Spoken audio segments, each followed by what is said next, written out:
A very good evening and welcome to Matchday Live Extra. It is Carabao Cup round 3 night at Molineux. And again, just a month after they last met, it's Wolves against Spurs. Bruno v Nuno, who will come out on top tonight. Plenty to get through between now and kick-off. I'm Mikey Burrows. Alongside me, as ever, is the Hall of Famer Andy Thompson. And we keep saying it, surely one day they're going to put him in there. The future Hall of Famer, Chris Iwelumo, is alongside us as well. We are going to kind of dissect Saturday and Brentford in a little bit more detail a bit later on, boys. But before we kind of get to that, the element tonight is about bouncing back, isn't it, Tomo? It's about going out there this evening and showing that they've learned from the mistakes of Saturday. Yeah, it is. So, look, it's. I think that it took everybody by surprise the way that we lost at the weekend, and it's about bouncing back. It's about getting the right result. People speak about putting out teams for the cup games. I think this is a good opportunity for us to not only just get forward in this competition, but also as well about players coming in. Now, he's made 9 changes for it, but it's still an experienced side. So for me, I think that we've got to be looking to bounce back. We need a good performance. So, I know people have gone on about how well we played against Tottenham, firstly, Man United, Leicester, Watford. It was okay. The performance got the right result, though. It was all about result. Well, on that basis, what's more important tonight? Performance or result? Mikey, it's always going to be a result. Yeah. It's always going to be a result. But as a player, after I guess a disappointing performance and result as it was on Saturday, it's a good thing, isn't it, Tomo, when you get a game coming as quickly as this, to go and put a few wrongs right. I know it's what we're going to go into the team and selection and all that in a little bit, but it's an opportunity for players to go out there and say, you know what, can I correct what I can do? You look at individual mistakes, you look at individual errors. Those players can put that right if they're given the chance. But with the depth of quality that we've got, there's going to be it's another opportunity for players to go out there and get the right result. But it's always going to be about the result. Yeah, Tomo's already alluded to it there. The performance against Leicester, Man United, Tottenham, fantastic. Got his 0 points. The Watford result, it was an okay performance. But like you say, if we're winning, putting 3 points on the board, we're going to be sat here happy people. If we're seeing goals and winning games, that's what it's all about. But on the back of that, there's individual qualities that they bring to the match, individual performances. And if we get enough individual performances, collectively, we'll be happy here. Well, we will run through the team very shortly. There is, of course, plenty of changes, as you would imagine, on a night like this. So we'll give you the team news. We'll go into a bit more detail about exactly what went wrong on Saturday and more. Don't forget, as ever, you can get in touch with us and have your say. Use the hashtag WolvesLive on social media to get in touch and give us your predictions as well as to how you think things are going to go tonight. Wolverhampton Wanderers against Tottenham Hotspur. We'll get into it in just a second. But of course, you might have seen the news this week that the Wolves brand just got bigger.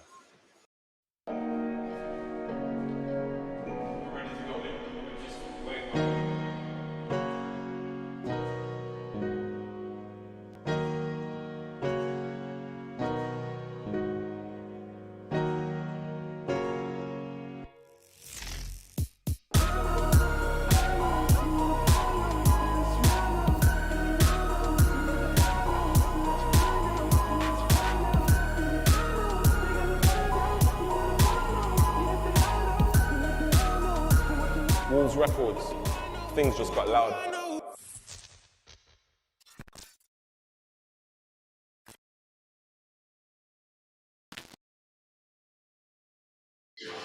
Yeah, Wolves continue to grow off the field with the launch of Wolves Records, and I'm very much hoping that Tomo's debut album, More Than a Moustache, will be out very soon, hopefully in time for Christmas.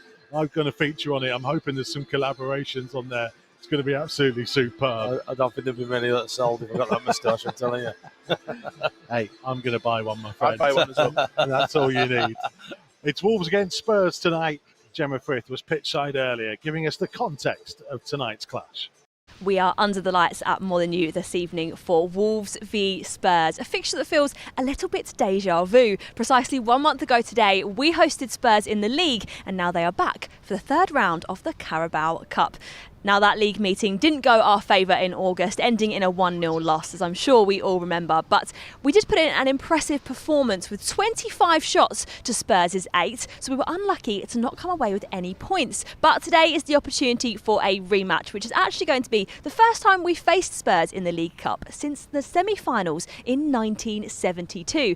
Now, Bruno Lage has made 9 changes to our starting 11 since the Premier League match last Saturday, with only Ruben Neves and Max Kilman keeping their spots. Now, Hee-Chan Hwang and Yersin Mosquera both make their full competitive debuts today, and Willy Boly is also back to make his first appearance of the season. After our 4-0 victory last time out at Nottingham Forest, those players will today be looking for another victory to take us through to the 4th round.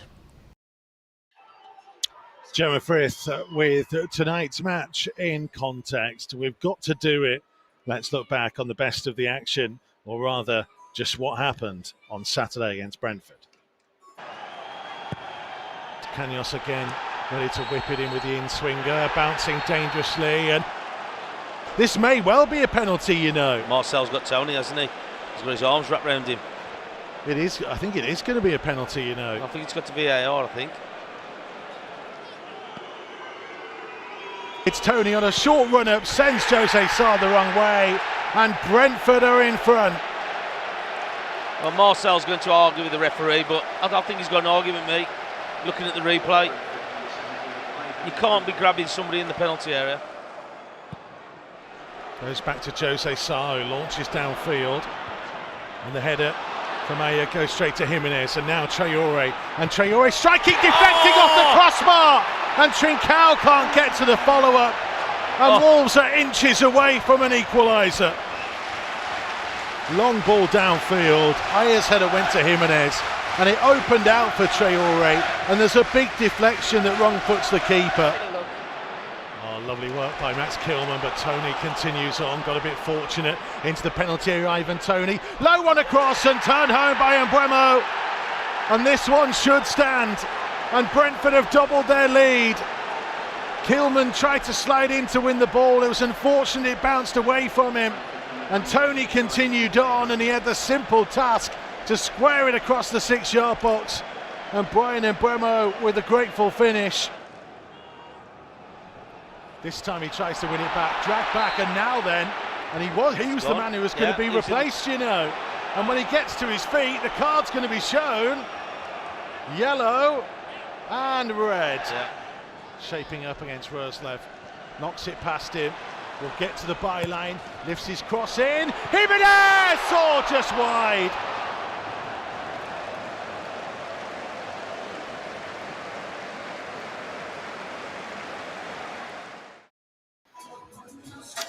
So that was Saturday against Brentford. The simple question, Andy Thompson, is what went wrong? Well, it's just coming down to that finishing error again, is it? So, look, I think it's caught up a little bit with the opportunities that we've had in previous games where we've had chances in front of goal.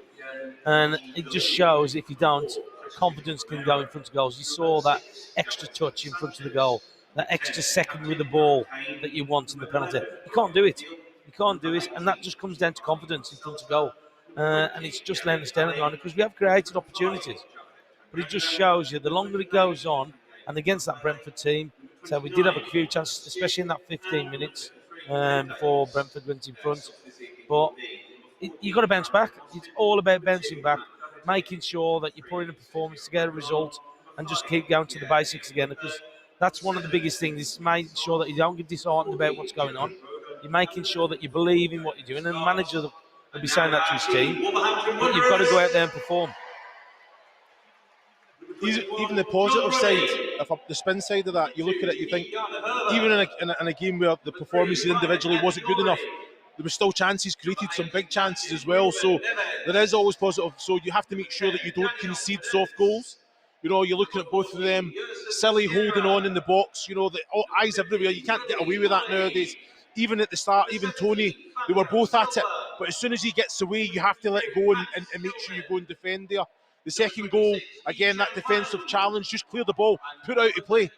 Take the man down, take a yellow card. But again, it's just positioning. Little individual at that level, you're going to get punished. So again, it's just, even though the performance wasn't great, there were still chances created.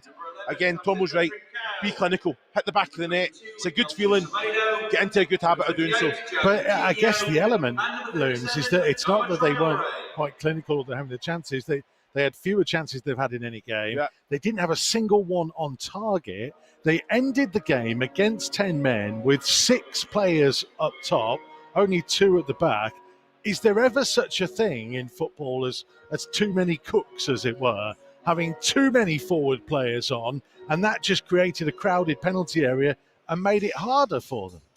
No, well, if you look at if you're the manager and you look at the bench and you look at the attacking options that you've got, you know that you're 2 goals down. You know that you've got to get back into the match. You're going to look and you're going to put on attacking players, creative players. Now I do understand what you're saying, that you're leaving holes at the back, but if you're 2-0 down, you might as well lose 4-0 or go and try and get into the match and score goals. So I understand why Bruno Lage made that option.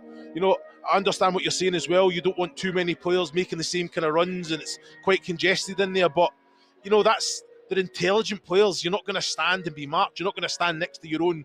You're gonna find that space, and all you need is that half yard. But like Tomo said, it was taking too much time, that extra touch when that chance presented itself, or there was an opportunity to kind of get a shot away on goal. So I don't have any qualms about there being too many attacking players. I think when you're 2-0 down, you have to make that decision. But the thing is, I'll just make a point. At the Jimenez, we just watched the replay of the chances at Brentford. The header, he was disappointed about it. We saw him take his actual headband off not long after that. And it just shows you where he thinks that psychologically, it's in his head, that literally that he thinks maybe I would have scored that if I didn't have this on. And like I say, players are superstitious in the way that things are gone. And he might put that down to a little bit of that he hasn't got that opportunity to score. Well, on the back of that, Tomo, he trains, he's doing crossing and finishing every day with the headband on. Yeah. He knows how it feels now. We're into the season, so what we're like as footballers, we look for excuses, don't we? Oh, that would have been in. So it's quite easy for him to say all right and take it off and be angry with himself. Frustration, because on another day that's in the back of the net, no questions asked. But he knows with the headband on, it's no excuse. He's got that time. He's had time to get up to speed with it. Well, let's have a look at the team that's been selected for tonight then, because Bruno has made 9 changes. John Ruddy comes in goal. You can see Kiana Hoover and Ryan Nouri will be the wing backs. There is a competitive debut for Jerson Mosquera, who's been injured since pre-season. A first appearance of the campaign for Willy Bolly as well, who we expect to play in kind of the Conor Cody role in the middle of the defence. Neander Dendoncker comes into midfield, and then all change up top. Fabio Silva, Hee-Chan Wang and Daniel Podence all in that starting lineup. Plenty of strength amongst the substitutes, plus the third choice goalkeeper of Louis Molden as well. It'll be interesting if he gets an opportunity further down the line. We'll talk more about him, but you can understand we'll talk about those players who are starting tonight. And Tomo, when you look at that lineup, there is a group of players there who will be thinking maybe in the back of their minds, I could win a place in the starting lineup for Sunday if I do well tonight. Well, we spoke at the Forest game about the result and the way they played, because they played really well. I know it was Forest weakened team and their form hasn't been great, but you still have the players to go out there and perform and put something on. And we saw it against Forest that they did themselves no harm at all. But at the time, it was going to be difficult for them to get into the side because of the standard of performances that we've been playing. Now, on the back of the Brentford game, opportunity for players out there. The manager's got something to think about, whether or not he's going to play or make a change. But people will be looking now over the shoulder, especially the ones who had that 11 shirt on. Are we going to get changed? Are we going to? And there's often there's an opportunity tonight. They should be looking over their shoulder anyway, Tomo. Yeah. Every game I think it's an opportunity. Again, there's 9 changes, and you have to go out there and make sure you take that chance. Put as much pressure on the manager. Give him that headache that every manager wants. It shouldn't be an easy decision. There shouldn't be an easy option to say, I know who's starting on Sunday. It shouldn't be like that. So again, it is a fantastic opportunity for those players. And I know what you're saying with the performances, but not the results. Yeah. It's quite hard to change because you're sitting thinking, right, the result will come if the performances stay, but still, it's an opportunity for these players that are on the fringe to say, right, I'm ready now. You can trust me, Gaffer, put me in. Well, he's the chief amongst those, Daniel Podence. We saw him come back in at Nottingham Forest and get his first goal of the season. He came off the bench at Watford and got an opportunity there as well. So is he the kind of person that we'll be looking towards to say, yes, he's the one that's really got to put himself in? You know, that was a lovely finish that he had at Forest, Tomo. He had a contribution at Watford as well. Yeah. Is he the chief amongst them saying, put me in the starting lineup Sunday? Yeah, exactly. So he's the kind of player who wants to be playing in the 11. Again, we saw him against Nottingham Forest, but also as well, I thought when he come on against Watford, put a couple of defenders on the backside as well, didn't he? So like, he dinked that ball up to the back post. We got the second goal off as well. So it's, look, you are looking like players of that who've got quality. They shouldn't be happy about sitting on the sidelines. They want to be pushing for that team. And there's no doubt about it. There's players there. Den Donker is another one. He's not happy. Bolly, who's another one. There's loads of experienced players who are just coming in there who can't be happy about being on that bench. Now they've got an opportunity. They've got an opportunity to do something about it. So what about the challenge tonight then, Chris Iwelumo? We'll talk about it as we watch the highlights from the last time we played Spurs, which was only a month ago. They are pretty strong as well, Tottenham, tonight. Harry Kane starts, Dele Alli, who we see here winning a penalty and then picking himself up and scoring it. What are we expecting about the challenge? Because Spurs are not on a great run of form themselves, and arguably they need a win just as much as we do. No, they do. No, they'll be right at it tonight. But again, if we can, like you say, show them the respect that they deserve, but it's all about us. You know, if we can perform, if we can create the chances that we did, you know, we should have been out of sight this match, no matter the penalty decision, which has never been a penalty, by the way. But what we've got to look at is, off the back of a bad performance, we want to see a reaction throughout. Now, we know what to expect. They're a quality side. And you know what? I think they will. I think Tottenham will come and sit in and try and weather it, allow us to have the ball, which I was very surprised that they did the last time they were here. But like you say, they've got quality and speed of in that break and that counter-attack as well, that they can ask some questions. So it's just like you say, defend well, positioning is very important, no individual errors. But like you say, use the ball well. Get into the attacking third, bodies breaking their neck to get into the box. And like you say, when that chance presents itself, it has to be better. You know, I can't tell you. I know you're the stat man. You'll know exactly how many chances we had against Tottenham, but some massive chances there. On another day, he just takes it round, doesn't even think about it. We should have been out of sight, Mikey. And this is the point, Tomo, isn't it? That, you know, they have to be more consistent in the way they go about things. They had 25 shots in this game. Only 6 were on target. They've just come from a game at the weekend where they didn't have a single shot on target. That has to be first and foremost. Test the goalkeeper when you get the opportunity. Well, you just said it there. It's testing the goalkeeper. So we're playing against Brentford, who've got 10 men. Was it nearly 25 minutes and not even tested the keeper? And it just shows you what you can't afford to do. Just watching the replay of like the Tottenham game in the league here, the opportunities that we've had, we can't afford to keep missing those opportunities, because at the minute when you're watching, teams are having 1 or 2 chances but are scoring. I'm just watching them miss what they had, but we've just got to keep going. We've got to believe that we can do it. Well, hopefully they will believe. Question is, do you believe?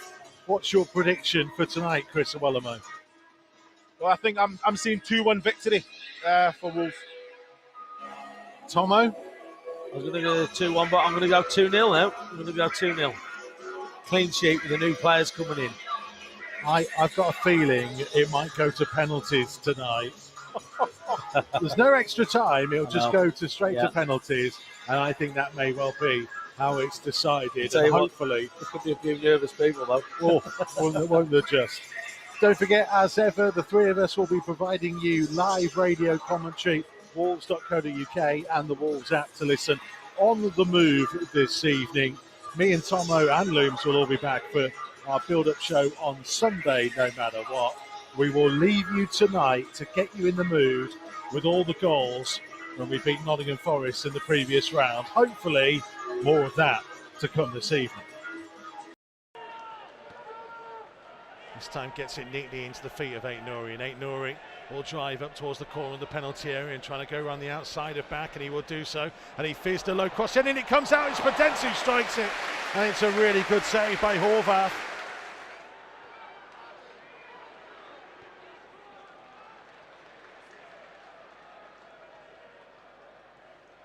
Here's Podence, right inside of the box. Daniel Podence to strike, back off the inside of the post, and it just will not go in. Oh dear. And here comes Richardson. He's quick, the left back, and he finds Konate. Konate delivering a right-footed cross to the far post, and it's headed across goal, thankfully, by the arriving Oliver Hammond. Forest's best attack of the game so far.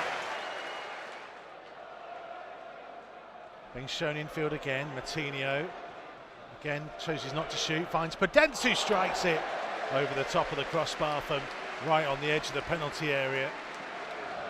Again, 5 to aim for. Plays it short to Martinho, pulled back to Hoover, one touch, delivers his cross, Fabio Silva missed it, and this time it's in! Squeeze home! Romain Saiss is taking the acclaim, and finally the wait is over. Wolverhampton Wanderers have a goal for the new season.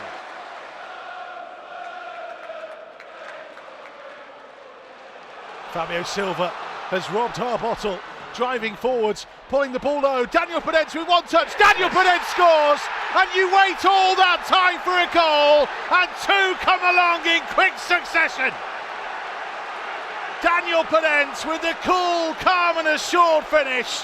It's Nottingham Forest 0, Wolves 2. Pulling it back here for João Martinho. Martinho lining one up, then tried a clever little ball to Fabio Silva, who struck it on the turn. That's a great effort. And it's an equally good save. And it's Aït-Nouri's corner, left-footed from the right-hand side. Body's coming forwards. Oh, big save again.